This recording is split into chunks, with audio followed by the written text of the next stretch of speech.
हाय, आजचा video vlog नसून किराणा माल घ्यायला जाताना गृहिणीने कोणते नियम लक्षात घ्यायचे ह्यावर आहे। पहिला तर तुम्ही तुमचा मेकअप आणि स्किन केअर करून घ्या। आणि हो, नवऱ्याला भूक लागली असेल तेव्हाच घरातून बाहेर पडायचंय किराणा माल घेण्यासाठी। त्यानंतर नवऱ्याला घरच्या जेवणाचं महत्त्व पटवून द्यायचं आणि बाहेर नाश्ता करायला न्यायचं। नवरा काही का मागवायना, आपण मात्र महागडा चीज डोसा मागवायचा। चीज डोस्यावर ताव मारायचा जेणेकरून तुम्हाला घरी जाऊन भूक लागू नये आणि तुम्हाला परत जेवण बनवायला लागू नये। त्यानंतर फुकटची टिप म्हणजे नवऱ्याला विचारायचं, मी कशी दिसते? तो म्हणेल छान दिसतेस। मग म्हणायचं, फक्त छानच दिसते का? तुमचं तर माझ्यावर प्रेमच नाही। हे ऐकून तुमचा नवरा तुमचं अजून कौतुक करेल आणि तुम्हाला मेन कॅरेक्टर एनर्जी फील होईल। त्यानंतर मागवायचा आहे चहा आणि आपले हात नाजूक असतात म्हणून टिश्यू पेपरने चहाचा कप पकडायचा आहे आणि मगच चहा प्यायचा आहे।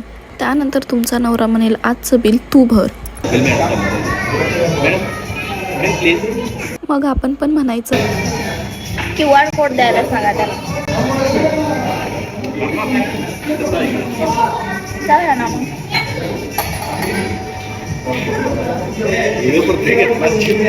नाही मी करणार।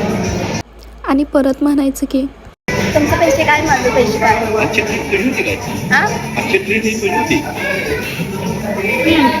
माझ्या नवऱ्याकडे।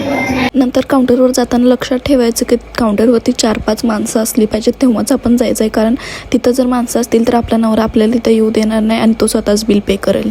त्यानंतर आपण ज्यासाठी आलो होतो ते म्हणजे किराणा माल घेण्यासाठी तिथे जायचं आहे आणि सगळ्यात महागड्या वस्तूंवरती आपण हात ठेवायचा आहे पहिल्यांदा आणि त्यानंतर प्राईस बघून परत ठेवून द्यायचेत आणि स्वस्तातल्या वस्तू घ्यायचेत, जेणेकरून आपल्या नवऱ्याला वाटेल की आपली बायको किती हुशार समजूतदार आहे। आपला नवरा विचार करेल की माझी बायको जास्त खर्च करत नाही।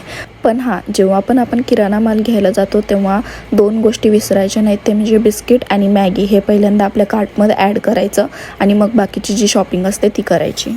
बस आजसाठी एवढंच। तुम्हाला व्हिडिओ आवडला असेल तर नक्की लाईक करा आणि तुम्हाला हा व्हिडिओ ह्या टिप्स कशा वाटल्या ह्याबद्दल नक्की कमेंट करा। थँक्यू।